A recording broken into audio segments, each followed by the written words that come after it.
closed-loop membership system. So we adopted that to the South African framework, through Fields of Green for All. They had the private club, kind of guideline to show what is fit within the constitutional guidelines, because we know it's legal to consume and to possess cannabis in private, but it remains a criminal offense to sell. So the main reasoning is, if we can't access those rights, people are going to start self-regulating. Now, this is where Project Indlela comes in. This looks interesting. Is to breach that gap. All right.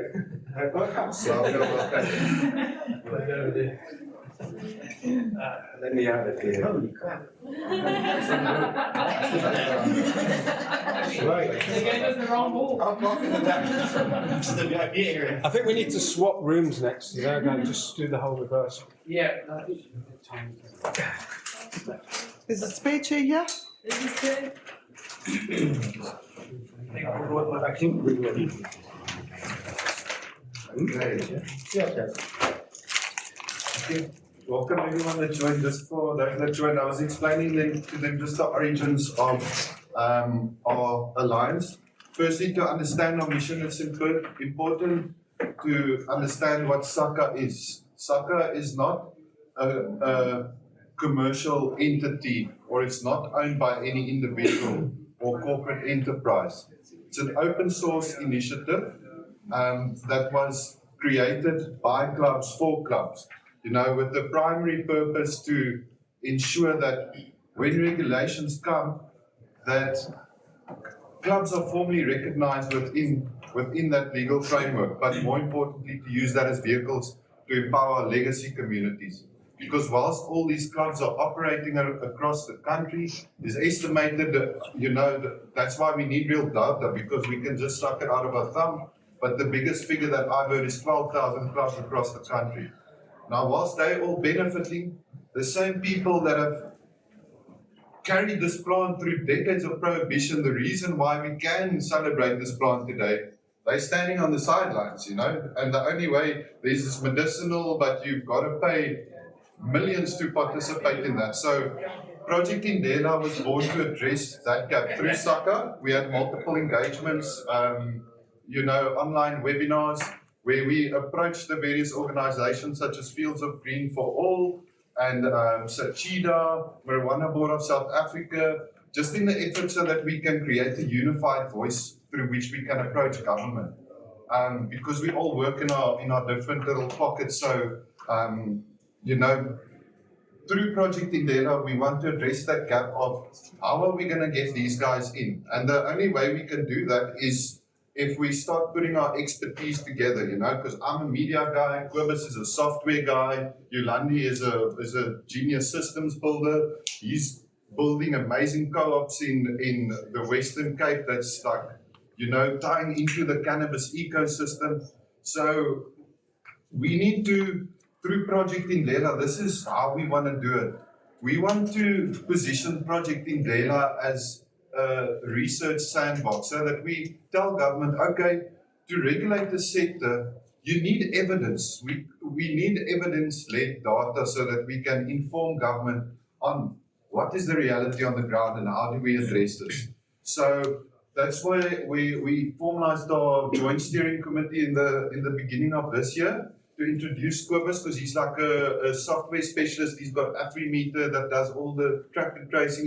He's been doing it through the Grow on Africa clubs for very long, and those are the kind of technical expertise we need. Yolandi, because she also did her leap year systems, but because there's a lot of, diversion in the industry, people are very hesitant to participate. We want all the club softwares and all the club networks to be represented so that we can create a data layer around that to present government so that we can formalize the industry and tell them this is why we can't just have medicinal dispensaries. We can have that, right? But let them work in coexistence with a new African model where we can literally benefit our own communities, instead of it just going again to the big corporates and the plant gets captured. So when it comes to the data and how we plan to do this through like the Afri-meter, do you want to just explain to them a little bit on that, Kobus? Lekker, thanks a lot, Bertie. Thanks, everybody. Just as an intro, my name is Kobus Schoeman. It's quite funny to hear that I'm a software guy. I'm a farm boy. I'm a simple guy. Grew up on the farm. Cannabis saved my life in many ways. In 2018, when this whole thing started and this whole grey period commenced, I realized that it's time for us to put our foot down in South Africa and in Africa. Why keep on flipping, following everything else that every standard people are setting for us? Why not create something unique for ourselves? How do we protect this thing? How do we protect this heritage? I grew up in the mining communities up in the northwest, and I saw how mines took everything from our communities and left it only with poverty. And I realized that the same thing's going to happen with this plant. And that's why we started looking for ways to pull this back to the community. How can we develop models where communities self-regulate to the point where there is regulation? Now, we've never claimed to do what we do is legal at all. I try and keep my nose clean. I used to beat up the stoners in high school next to the rugby field before I knew what this plant could do, and I really tried to figure out a way. Can you believe it?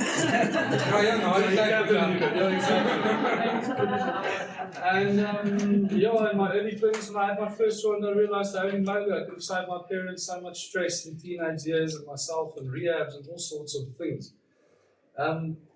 The essence is we saw what big corporates are going to do, and we saw what the organized crime is currently doing to our industry and to our plant. And we developed models and just looked at current compliance, simple CIPC compliance, SARS compliance, there's all sorts of rules to adhere to. And without proclaiming anything that we've got a legal model, we tried to make the most defensible argument for what we are doing. And for that reason, we had to start recording everything. To the point, 8 years later, where we've developed multiple software solutions to manage the models that we run and the things that we do. But also to give the transparency to whoever wants to ask whichever question. Because we are convinced that we are sitting on data that proves that cannabis clubs are the harm reduction vehicle that we are all shouting for.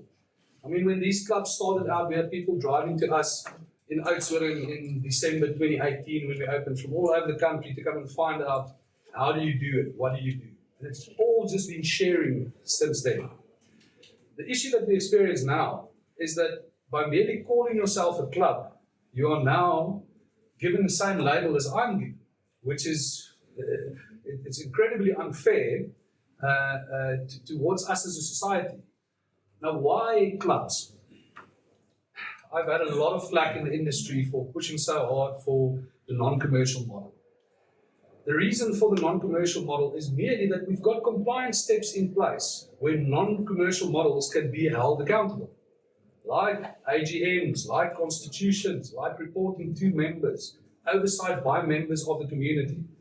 SARS doing additional submissions annually to show the books are clean. Those were the reasons why we chose non-commercial. We weren't trying to fill a gap to say that we are legal because we're not selling cannabis. We are saying that we want to protect the interests of the community so that they can actively participate in this industry.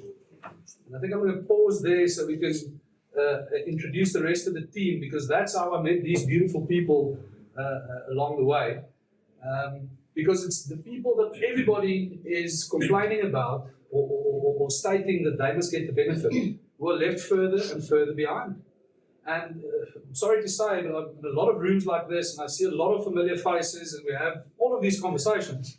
But if you go down to Mpondoland, and you're actually there, and you ask Snoux, how can we help you guys in the Mpondoland?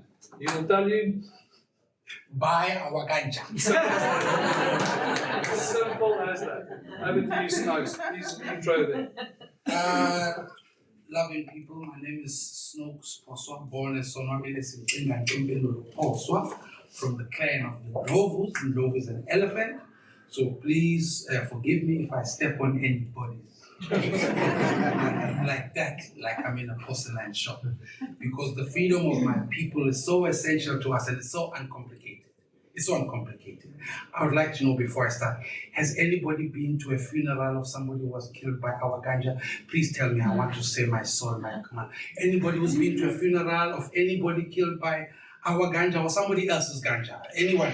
Please, just one person or they have dead or something like that. I just want to understand what the panic is all about. You were talking sometimes very accurately, very good, but you're talking as if society does not have parents. There are no parents in society, at least in ours, there are parents. So sometimes we talk above our heads as if we are not parents, we don't have children that we're looking after. You're saying cannabis is dangerous for our children, that's my problem, not yours. All right? It's my children, right? I'm going to look after them. If I decide to teach them how to plant the cannabis, it's my issue. It's my children. It's my problem. Primarily, that's how it should be. If my human rights matter to you and my dignity to you in any way, you know, it's just really and truly as simple as all that. So now, if my forefathers and others before them have been providing this plant to one another, and you've still not found a corpse, what's all the English about? Please. No, just like common sense. You're very highly educated people. You look very intelligent. You really stress my brother Gara's Prince. They're taking you to the courts speaking modern English. You understand? That's not nice. That's not nice. That's really not nice. That's really not nice. And simply, you know, just behave nguntu, ngabantu, sozichike. No matter how much English you speak, it will never change. A human is a human through other humans. We know that. So why in the hell, when I want to feed somebody, why in the hell would I give them poison? Unless you're trying to tell me I'm stupid. No, you can tell me that. No, I'm stupid. It's not you talk too very much anyway. You're stupid. Just got a big mouth. You smoked him. I smoke. But you know what? I smoke really good Pondo stuff. So now, you know what?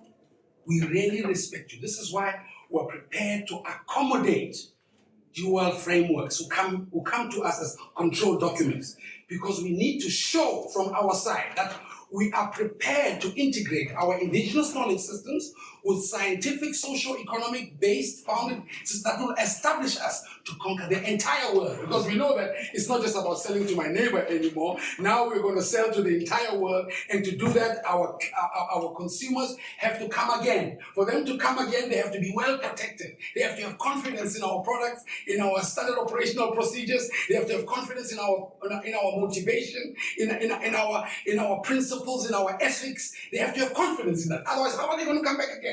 So if somebody comes and buys cannabis from you once, how are you going to have a multi-billion blah, blah, blah industry? People have to come and buy cannabis every day, all the time. And that only happens when you give them, when you plant with the love and the responsibility. Everyone who's planting, just plant with that love and responsibility and everything, and then we get the cannabis going and so on. Then we build these frameworks. And what does anyone need lawyers for in that case? Yeah? Or what do we need them for? We don't need them lawyers for that. Unless they're assisting us to preserve this process. Somebody is producing cannabis. Somebody is taking that cannabis that has been produced and giving money, or giving him a car, even better. Yeah, value for value, simple. And that's how life is. When different cultures came to Africa, it's just how simple life is. And that's how it's going to be. Even no matter how many generations you be here, no matter how many courts you build, it's still going to stay Umtu, Nguntu, Ngabantu. A human is another human to other people. I am because you are. And that is a foundation for economy. That is a foundation for value exchange. That is a foundation for respect of sovereignty and avoiding hypocrisy, lack of the pursuit of righteousness. In establishing policy that is responsible for so many people. Why I say you should talk to us as if we are parents with children, because you should be going from the premises that we care for our children. So as you're talking to us, you already know this is, as it was said earlier, partner, government, Partner with your people, partner with your community. You do your part, we do our part. And as a community, we look after our children. I make sure that my child does not go to the tavern. What are you going to do that for me? No. So, why pretend as if you're going to? Why? And then you cause so much suffering. That's very, very strange. That's very simple, to be honest. You understand? And I was listening to the Europeans here, talking about 50 years trial of their coffee shops and how disastrous it is. And I think it's because of the culture, the European culture, the way they've decided to behave to one another. They have forgotten that so they're talking about all these policies and all these measurements. You see? So there's no way we are going to poison anybody. So stop talking above our heads as if we are. Please. Let's just speak about something, immediate relief and all of those things we want to sell to all the cannabis shops. That's what we're asking for. And another thing we're asking for, please bring this expertise, the engineers, the lawyers. I asked them. I asked Herman. They showed me around their standard operational systems, and I know exactly where they're going to go in Mpondoland, where they're going to go in East London. And all of you in this room here, we know where you're going to go. We know how you help us get that thing, and then help us improve on the quality. And in the process, help us making sure that nobody's going to prison. And nobody's sad and sick, instead of we're healing one another, and then really we are entering literally distributing into the system, and then our seed is being used. Please use our seed. Our seed is good for hemp. Our seed is good for high grade. It's good for breeding. We really have something there, but we can all enjoy it, because we're not saying come to us for charity. Come to us, let's do business together. You bring your expertise, you get paid, you get remunerated like everybody else who's going to be on the team. You know what I mean? And this is exactly the gap we need to close quickly. This very year, with somebody. You see, then we stop the talking. Sorry for taking too long.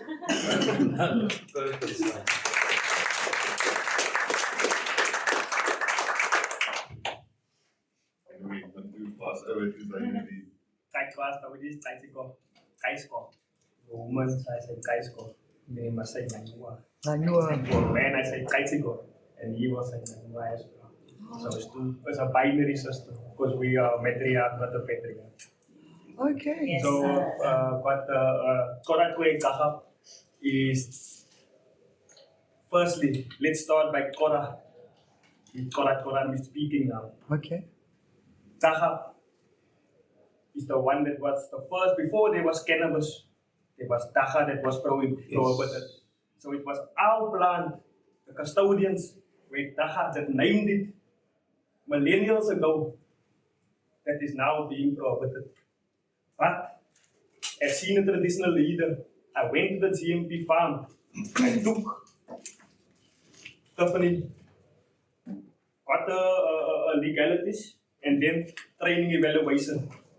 Greenhouse and assembly, irrigation management, cloning, substrate management, greenhouse management, time management, and a time sheet to sow. She was working 3 months on the GMP farm. So it took me as a senior traditional leader to take people onto the farm and liaise their jobs. So don't ask what the country can do for you. Ask what you can do for the country. So let's start with my speech. Thank you very much.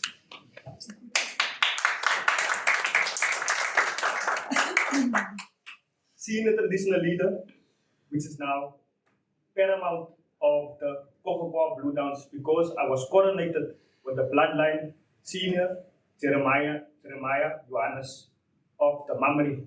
So now I start my own Blue Downs Humcumqua as a chief, with my 35 headmen that is trained and verified. They know I can ask him about vegetation, flowering, germination, humidity of the clones, the clone domes.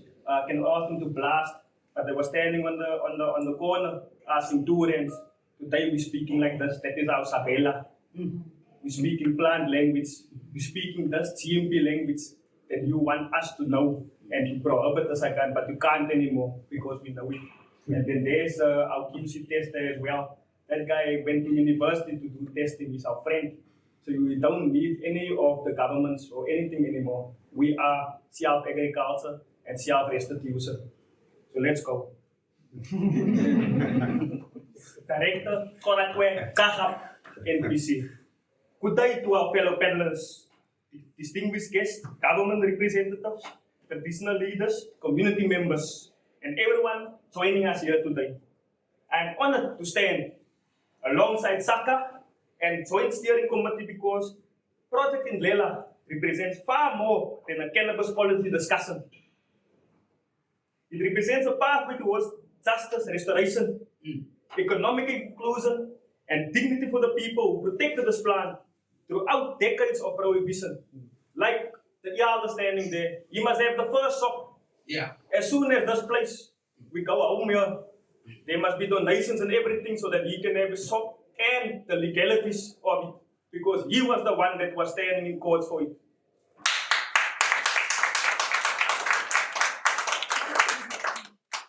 For the Khoi and San people, cannabis has always been, or dacha has always been, then an agricultural crop. It forms part of our traditional knowledge, our healing practices, our cultural identity, and our relationship with the land.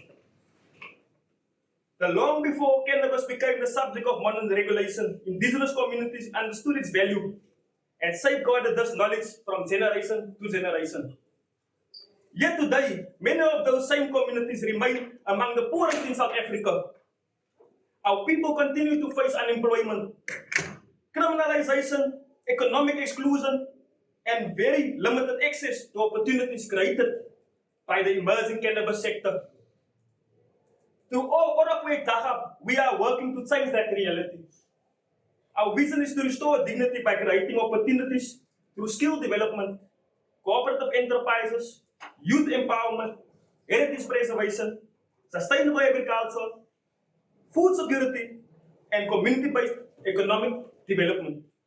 We believe in indigenous communities should not simply participate in the cannabis economy, they should lead it. Working together with the Blue Dance Royal Cooperative Kite and Dance Project, we are demonstrating community-led cannabis clubs that can strengthen local economies while preserving indigenous culture, promoting responsible cultivation, and protecting consumers with a regulated non-commercial framework. As senior traditional leader, I dedicated my work to building partnerships between traditional leadership, community organizations, municipalities, educational institutions, and responsible industry stakeholders. These partnerships around me that allow people to move from dependency towards self-reliance and economic participation.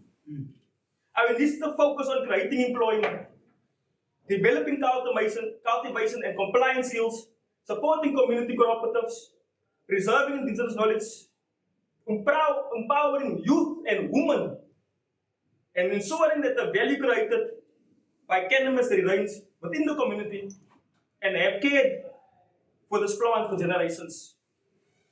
Every young person we train is another future entrepreneur. Every cooperative we establish is another community building economic resilience. Every legacy grower recognized within a regulated framework is another step towards restorative justice. However, one of the greatest challenges facing indigenous and township communities today is not the lack of knowledge, commitment, it is the cost of entering a regulated environment. Yes. Compliance, licensing requirements, infrastructure, laboratory testing, security, administration, and legal requirements are often financially out of reach.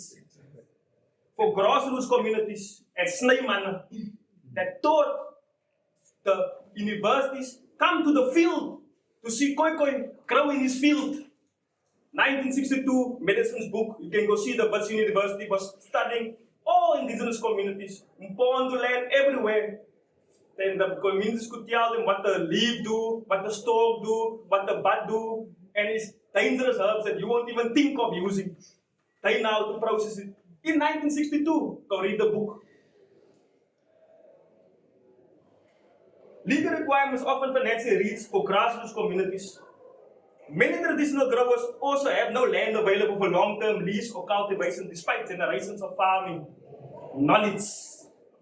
Without access to land and affordable pathways into regulation, many legal growers risk excluded from the very economy they help to preserve.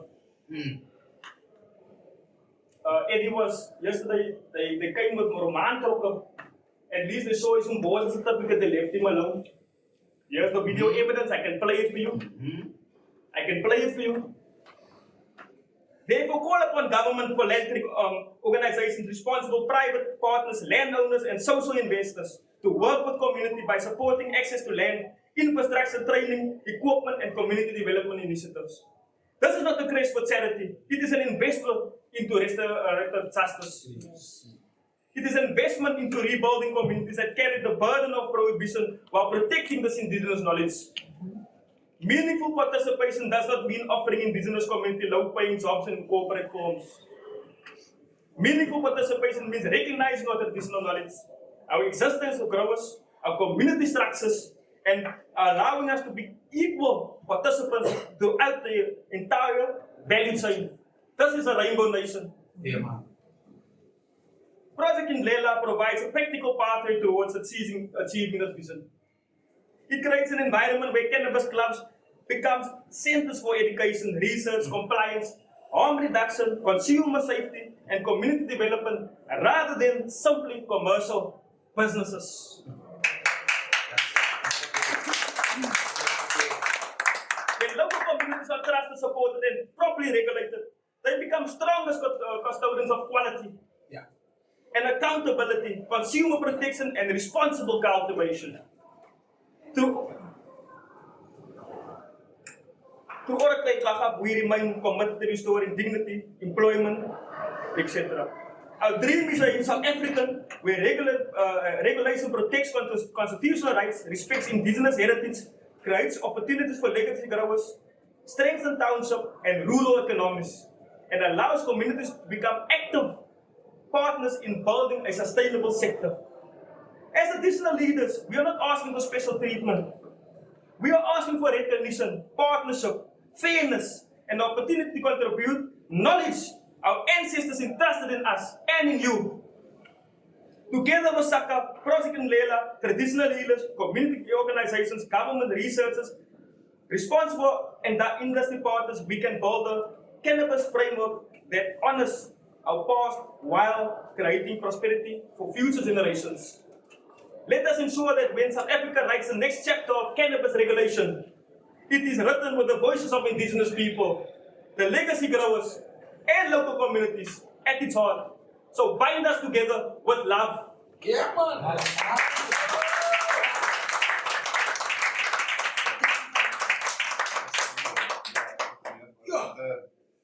See, it shows why we need these communities to be included in the value chain, because they've always been there, you know, they've a much longer relationship than these clubs and these medicinal facilities.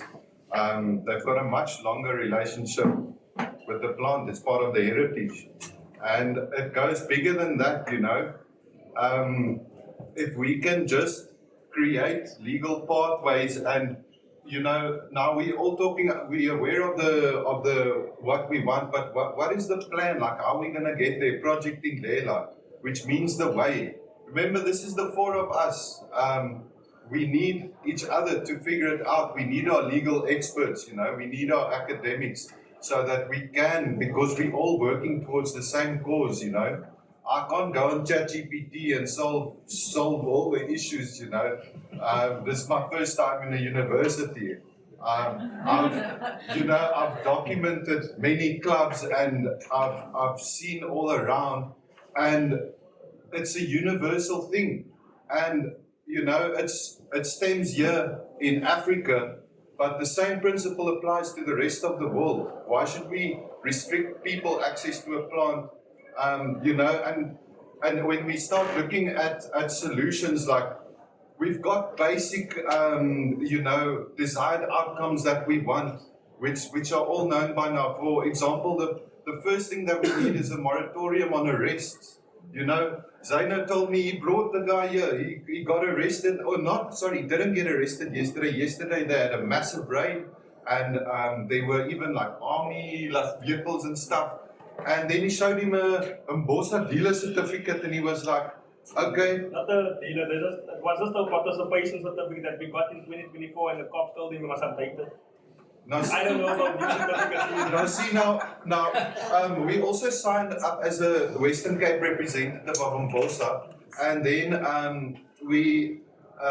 Mbosa suggested that we now sign up for the certificate, and because our environment is different, we're a non-profit club, community-based, that wasn't applicable to us.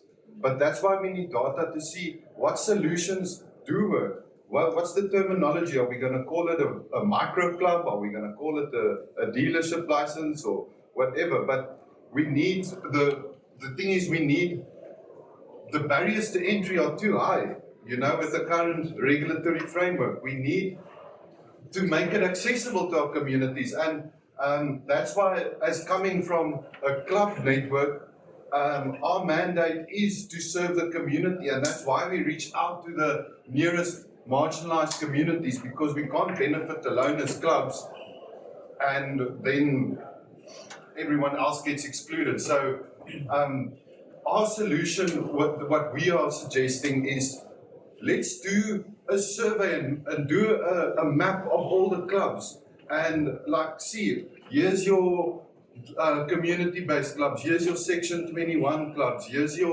and we create a solution that fits all of them, that can coexist together. So, we were exploring the concept of a regional hub, or not exploring, we're actually physically doing it, where, we can provide a type of compliance overstructure through systems that can make that product,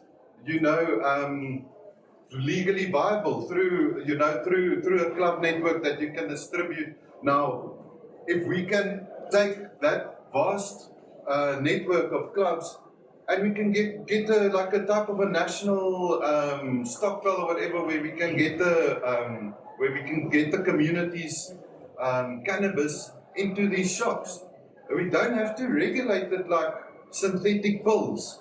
It's a plant that grows in the ground, now, because we've discovered, it's got all these medicinal properties.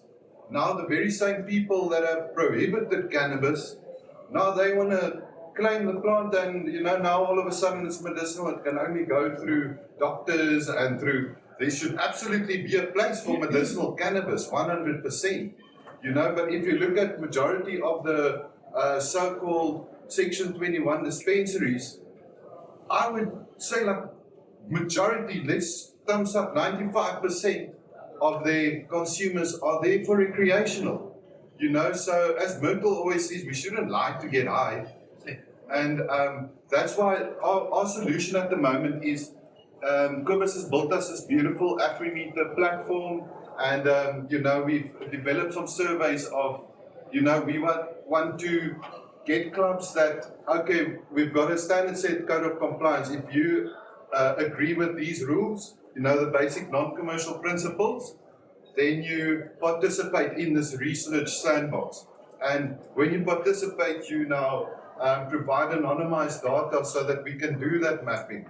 And as a joint steering committee, we reach out to our communities to do that mapping of our growers, so that once we've got all that data, we can represent that to government and say, let's link these growers up to these clubs. We've got the infrastructure, it's not something we have to build, it's already there. The clubs are already operating, these guys already got the skills, and they're yearning for an opportunity. So yeah, we need to just... I think just before we give Yolandi a chance to introduce herself there, the project is currently based on 3 foundational principles. One being non-commercial.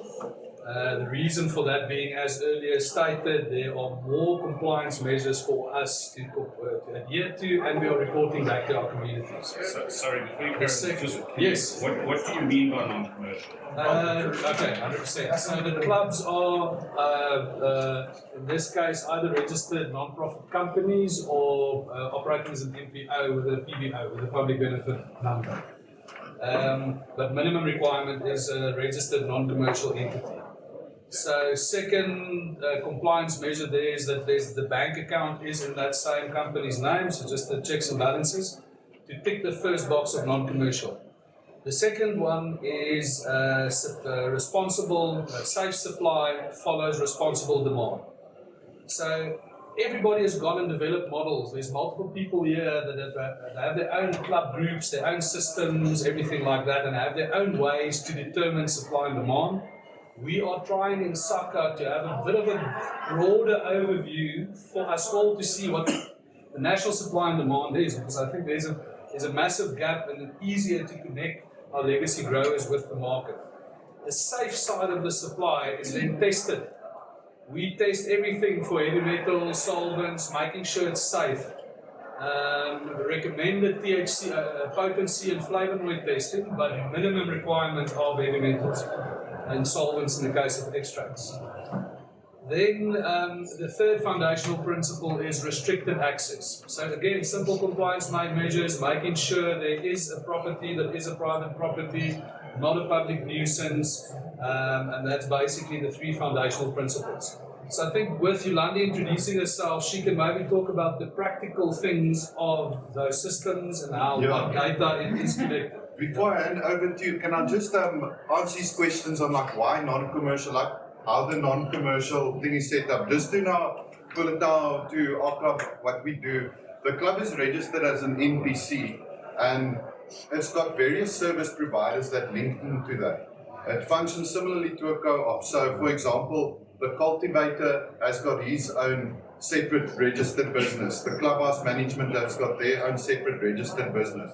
When a member comes to sign up at the club, you know, they give us permission to cultivate on their behalf on the same premises based on our constitutional rights to privacy and freedom of association. Because our argument is what you can do as an individual applies as a collective. If you don't have the means or resources to grow your own, you can come together as a collective.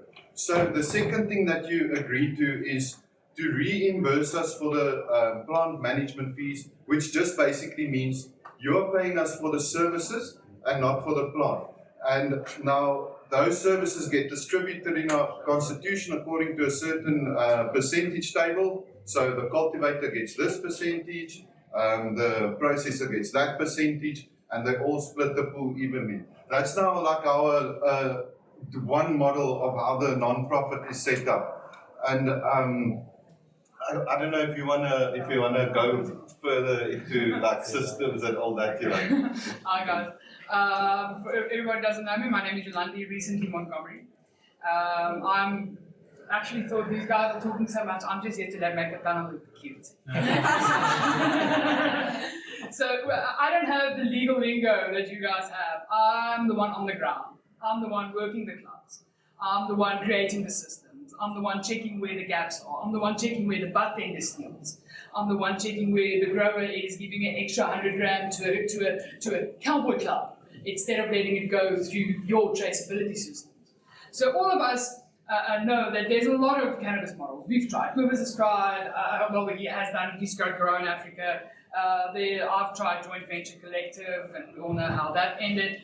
We've got the CannaClub. Everybody's got their own thing that they do. We don't want to change what you do. We don't want to create one thing and say, this is now. No, keep doing what you do. What we want to do is we want to unite these people with one database, okay, that then reports back to government that says, okay, cool, we've got so many clubs.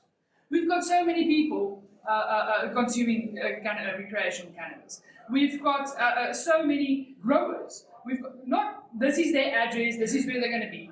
Just to give them the basic information, and hopefully by doing that, we'll get some sort of, you're now part of Project Indlela, and now you're part of the sandbox, and you've got a way to build. And by building, that's where part of our expertise comes in. We want to bring the indigenous people. Okay, we've all had it. We've all had our clubs. We've all, every Tom, Dick, and Harry has now found out that they don't call it weed for nothing. You can throw it in the ground and it grows. You can get cannabis, but to have good cannabis, you need to have some expertise. And our indigenous communities have that. They've been working for it forever. And they are the ones that are being marginalized, and they are the ones that are being put behind. So with Project Indlela, we have got a plan where we create a regional hub So we want the rest of our models in our communities come talk to us, and we'll explain to you how we work, how we build this around the regional hub, where you have got your software systems doing your track and traceability on both ends, of the more educated people. Oh God, that's just being weird. Afrikaans is actually my language. You guys are forcing me to talk in English. You've got the one side where you've got your growers that do, everybody knows track and traceability. From seed to consumption, we've all been preaching this for the last 5-6 years, okay? There's a lot of systems. You've got the one system that only does track and traceability. You plant the seed, you harvest the seed, it goes to the club. And that's it. And you don't have any traceability or systems that from your grower takes to the club, to the member. There's different types of stuff that happens. But with the hub, we are now taking where you are a grow on Africa model, or you are whichever model, we can call them by name, which I don't want to do, okay? You keep doing your operations. You just take on the responsibility and the accountability of the traceability, okay? Where you make sure as a model or as a hub that the cannabis that comes from the indigenous communities or comes from your growers is tested. It's part of all those regulations that we all agree to, responsible consumption, harm reduction, and all that, and then it enters the market from there. So it's just data collection, traceability, and working together.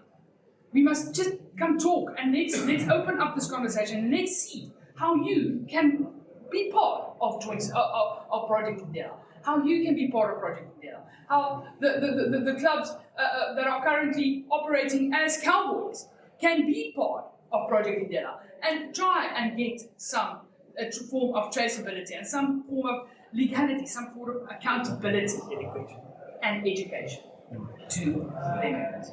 That's my part. Kobus can tell you more about the data.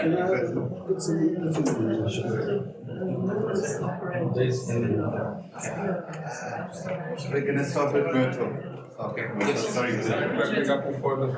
Thanks everybody, it's really great to see such a good turnout here.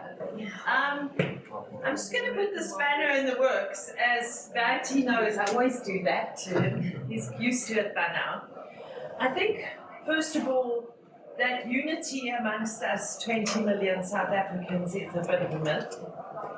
That I don't think that it's ever going to happen.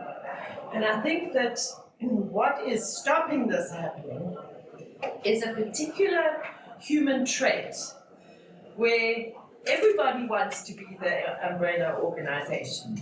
You know, we've seen it with Mpondoland, we've seen it with so many different people. Kobus, we've had this conversation many times over the years. And may I please propose that instead of trying to get all of the clubs to join up under Project Indlela, and the term sandbox is hugely problematic. Very. If you were at the Pakisa, you will know what came up with this term sandbox, and I would please encourage you to rather use pilot project. Sandboxes, as Tandeka Kuneni said, you will say, it's for the cat to scratch. It's for the cat to scratch. Okay? And we had, so please can we use it as a pilot project or a pioneering project or something like that. Sandbox doesn't work. It was killed at the Pakisa, okay? So maybe it would be more useful, instead of I've heard every number from 6,000 to 11,000 today. Instead of that, why don't you guys, with all of your skills and much respect, why don't you do a mapping exercise rather about what the various organizations are doing? Who is doing what, okay? Rather than trying to get all of these establishments under one thing, okay? Because here I have my sister from the Soweto Cannabis organization, okay? Soweto Cannabis Association. And we went to their amazing launch earlier this year. And there's a lot of people doing a hell of a lot of work, and I think a mapping exercise for that would be better. And we've got Hein is here, so we've got kind of all of, we've got Grow in Africa, we've got all of these various kind of, should I say, franchise models, for want of a better word. So I think that that would be a much more productive exercise so that we don't do the same thing. I think the only people who are really doing anything about the police is Russ Gareth and myself, as we have for many, many years, you know. So Russ Gareth has his. Why don't we disseminate what the content of Russ Garrett's current papers in front of the court? Why don't we translate that into all the so everybody can know what the brother's asking the court for? Make it accessible. And rather get to the core of what people are doing so that we don't replicate that, because there's always a danger of everybody trying to be the boss, you know? Then my second point would be on a merely practical level, and this came up very interestingly in our workshop on Monday about the police reform project. So we got these 25 submissions in, which were pretty wide-ranging, and they all basically said the same thing, okay, about uneven policing and all of that. But Sister Tia's other members of the Soweto Cannabis Association brought up a really important point. If you're going to speak about indigenous communities, marginalized people, and barriers to entry, and all of this stuff that we know is true, okay, we must not forget the Schoeman. And if you're going to be speaking about a hub, your conversation has to begin with the fact that cannabis, or our use, cultivation, and trade of cannabis is not legal in South Africa until the guy who sells the matchbox at the BP can continue to put food on the table. So if you start your hub model, which we proposed in 2021 already, which is really important, it's like your mini co-op. You drive on the N3 from Joburg to Durban, and you go past Villiers and you see those big silos, that's a mini co-op. And the idea of having a cannabis co-op or a hub to supply to be a hub for testing all of that, yes, that's exactly what you're doing with Project Indlela. But if you start on a much more practical as opposed to a theoretical level, and start with number one on your agenda is what's going to happen about the Schoeman, because he will always be that person that's there, him or her will be that person who left out. And then my last point is about the non-profit model. And I think that the problematic thing about the non-profit NPC model in South Africa is that you need 3 directors. And unfortunately, on a human level, it creates a dynamic that is most often untenable. Okay, it's untenable because the dynamic of those 3 directors for that non-profit is going to cause you problems, mark my words, along the way. And also, the non-profit model is a little bit of a lie to get hired to. So, everybody wants to make money, as the brother said. So I don't think that we need to hide behind these non-profit models. And I understand, I've been working with NCOD for 16 years, and I do understand their thing. And the people from NCOD always say to me, I say, we need to pay tax. We need to fix our potholes. And they say, yes, but you can pay tax through PAYE. No. We need real tax, and we need real VAT. And non-profit companies don't pay tax and they don't pay VAT, and that's hugely problematic. But my last words is thank you very much for the work you're doing. You know that I always rant at you guys, but I am with you and we understand you and we hear you. We really do. But we're never going to get this year once a year. Yeah, the thing is with the unity, sorry, before I pass over, Brett, it's very tricky, because we're not all going to sit the whole day on WhatsApp and reach everyone in the country, and our reality is different to what it is up in your place. But we all want to work together. We all want it. And that's why I appreciate the insights, because and we're going to do it whether we like it or not. We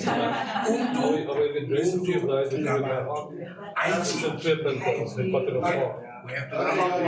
do you want to maybe one go on it and then we're going to So I'm just following up from what Mo was saying.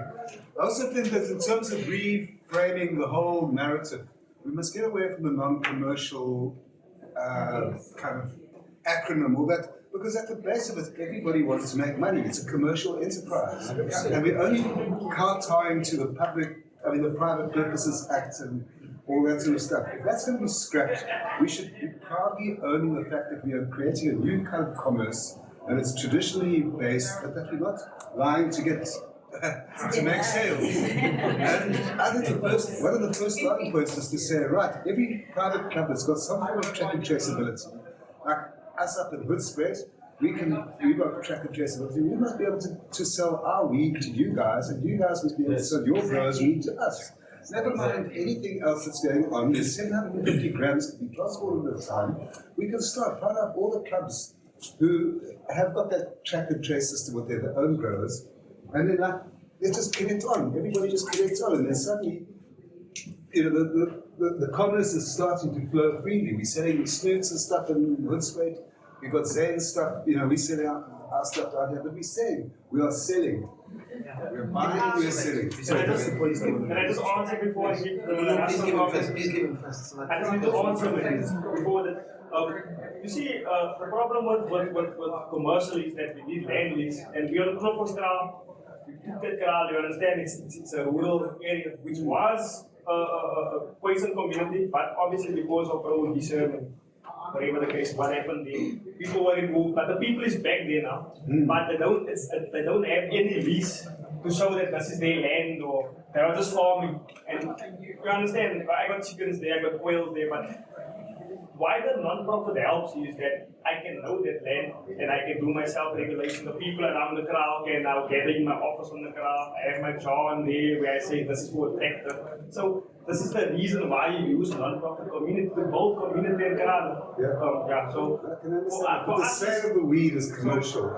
So pushing away into if you're gonna use a business model, then it needs to also have involve the rural area that doesn't have leases. Yes, thank you. We're trying to build a new social compact because in relation to cannabis, it's not just business as usual. So this compact requires that government can't just work on their own and we the people can't just work on our own. We need to find each other in this regard in order to develop a new blueprint at the end of the day. And I must salute the work. I mean, anybody that's courageous enough to run a cannabis business, whether it's an MPC or a PTY Limited, deserves our respect at the end of the day. But it is in working together that we are going to develop this blueprint that is going to ensure that there is beneficiation for all of us. Let us forget about all the semantics. At the end of the day, we all want to be able to work with this lovely plant and to benefit from the energy that we share with this plant. So at this point of time, Project Indlela and cannabis clubs and all of those, my brothers and sisters, more power to use. And the real tragedy is that there's no government representatives here today. They are the ones that They're downstairs busy eating. All of these powerful voices that we've just heard here today. Because to some extent you're preaching to the converted here. But it's the government that needs to hear these point of views and to understand that the cannabis industry provides them with an opportunity to develop something that none of us has ever seen before. So I just want to, I think we've got 2 minutes left, so I just want to address like a couple of things there. Just to clarify, SACCA is not trying to be an association, we're not trying to be an apex, we're not trying to be the representative. We are just trying to bring people together to find solutions. The non-commercial is not a model we're trying to push on anyone. What we're saying is this is how we've kept our people safe so far. All of our data is available. We will share anything with anybody if it can make a difference in policy development. That's what we're saying. The intention is to have a register. If you go into the SAPRA website, you can go and click around and see who's doing who with SAPRA licenses. Let's do that for the industry. That is the intention of this. For us as non-commercial club groups, we started with a pilot with non-commercial clubs because now our internal SOPs, we can say that if you are compliant according to these 3 foundational principles, we can share members, we can share cultivators. But it's by no means that we're trying to provide this as the ultimate solution. We're trying to provide this as something that can inform policy development. Please, I'm done. Okay, it's very important that you note how practical this is going to be for our integration. For example, we in Mpondoland have a picture like this. We are having two districts which both have, like, one has 5 local municipalities, the other one has 4 local municipalities. That gives us 9 local municipalities. Each of these local municipalities have an average of 30 wards. Now, one ward cannot become a ward unless 3,500 people are registered in that ward, registered in the ward that they are there. So when 3,500 people are registered in a ward, then it actually becomes a ward. Now you are having this space where we have an average of 225 wards just for the cannabis industry, which is struggling, which is really having poverty and everything. Now, here come highly technical people who are finding solutions and are genuinely saying to us, we will integrate you. Lots of things partially at no cost. And it's hard to trust a man who doesn't want money. You don't trust me. So anyway, but then the spirit in which they're coming, like the vibration which they're vibrating on, is like, this was supposed to be done long ago. We're doing it. It's there, proof on our operational, in our constitutions, in our mentality. Come, search, find out, and then prove for yourself whether we're being genuine or not, or whether you can really come and represent the interests of your community here or not. And what we need as a community, we need the expertise, we need access to market, we need to be able to catch up with the industry that has left us so far behind. So what better to do than collaboration and integration on a highly ethical, so if this system is promising us ethical standards, then we will sacrifice because we don't like all that English is in the system. We don't like it. It makes us feel uncomfortable.